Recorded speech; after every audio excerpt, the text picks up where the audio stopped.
Hey students, it's Mr. Wigand. I'm out here at the farm to show you how to change the oil in a vehicle. So hey, don't ever do this without adult super. Just don't ever do this. Let an adult do it. Let me just say that right now. Yeah. Don't do it.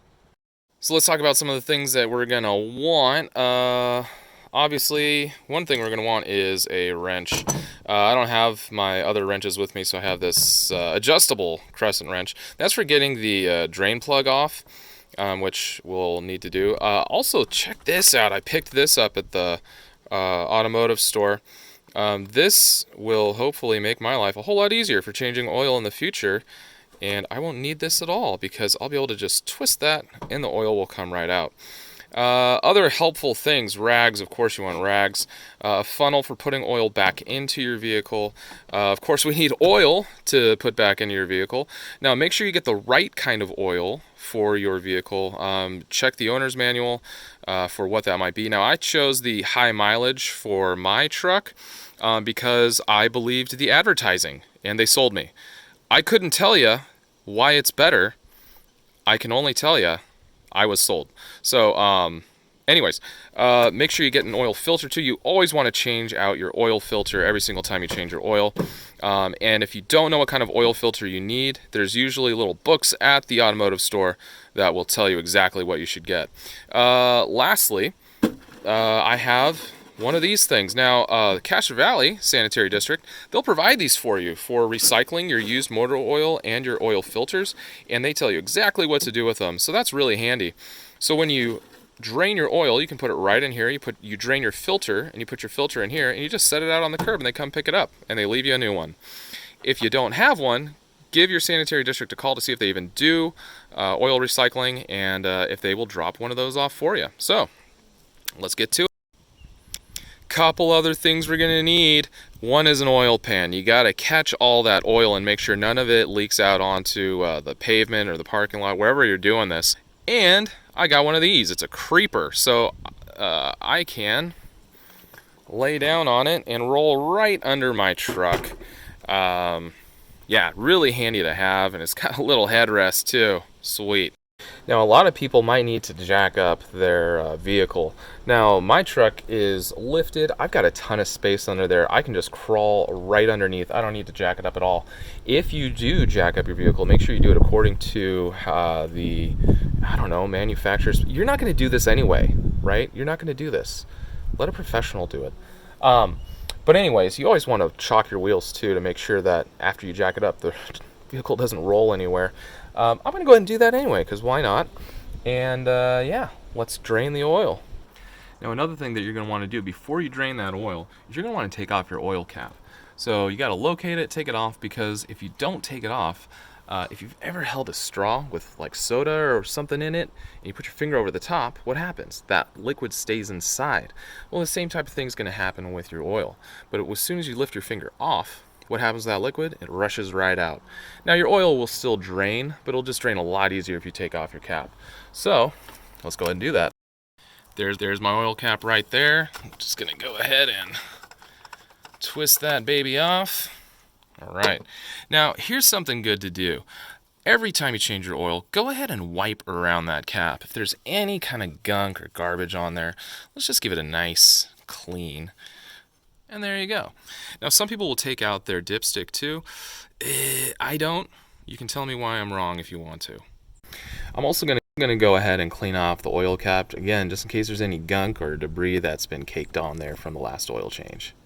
So here we are underneath the truck. I've got my oil pan in place. There's the oil plug right there. Ooh, it's dripping a little bit. Good thing I'm replacing that. So what I'm going to do is I'm going to take my wrench and I'm going to start loosening that. Now here's the tough part. After you start loosening that, oil is going to start dripping down. And as soon as you get to the very, very end, that thing is going to want to drop right into your oil pan where all the oil is collecting. So it can be kind of tricky to make sure that you don't let go of it as soon as it pops out, because you don't want to go fishing around for it in your oil pan. So let's see if we can get this guy loosened. Ooh, there we go. Eventually, you should be able to just, there we go. It's also a really good idea to just keep a couple rags down here with you, you know.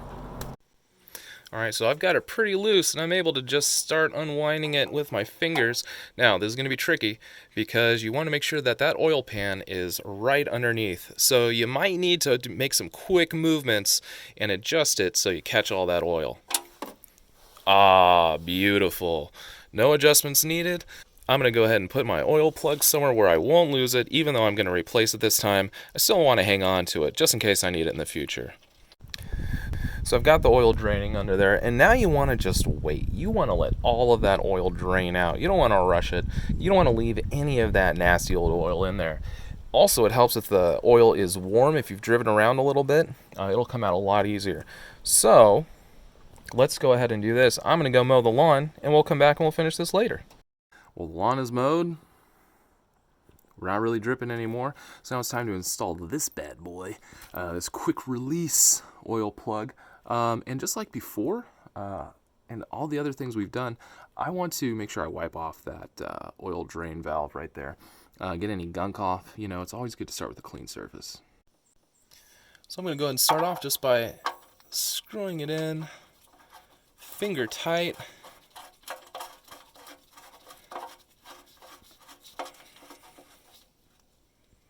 Alright, that's as tight as I can get it. Now it's time to use the crescent wrench. Alright, here we go. Righty, tighty, lefty, something. I'm sure there's a good rhyme we could come up with there, some sort of alliterative phrase to help us remember that. And, okay, now I'm hopefully never going to have to take this thing off again, so I'm going to make sure it's nice and snug. But you don't want to make it too tight. And there we go.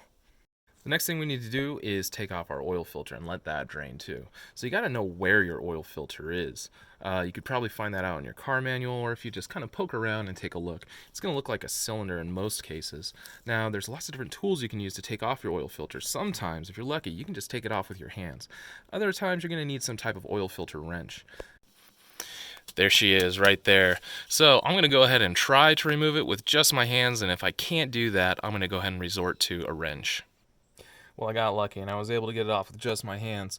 Now, when you take off the oil filter, it's not as straightforward as where the oil is going to drop as when you take out the oil plug. Sometimes there's a lot of other stuff that's in the way, and it's going to drain down some other parts of your vehicle. So, again, you got to be really careful and quick in order to get that oil pan underneath where that oil's dripping. Take off your filter, you want to be careful, because they tell you, hey, filters can hold up to 1 liter of oil inside of them. So you want to make sure you keep it upright and that it's over your pan so you can drain it accordingly. Now my pan's got this cool little oil filter thing right there, so I can just set it and forget it. And it'll just drain there for me. Alright, now we're ready to put on our new filter. Now one thing they always tell you to do is always put on a little light coating of fresh oil on that gasket right there. So I'm just going to dip my finger in and do just that. Hey, what do you think I want to do to where I'm going to put on the new filter? That's right, clean it.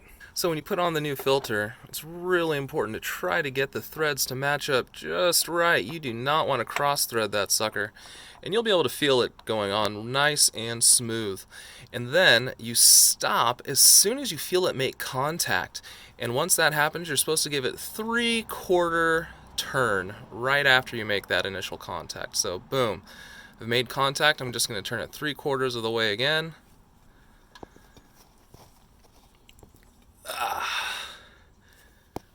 And we're good. Now I've got this pretty handy drip pan that's got this spout on the end. So I've set up my funnel inside of my container that was provided for me by the sanitary district, and all I got to do is tilt it and it comes right out. Gross. Hey, don't forget to put in your new oil. Now, how much oil should you put in? Check your owner's manual. It will tell you for your vehicle. Now I've hooked up my funnel right here so that I don't spill oil all over my engine and get that nice burning oil smell when I drive, and that'll keep it all nice and contained. I only buy patriotic oil. Alright, oil is in. Let's put our cap back on. It's nice and clean. Make sure it clicks.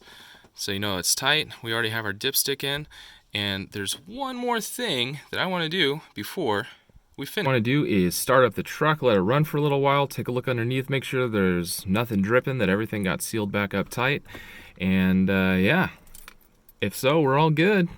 See you next time.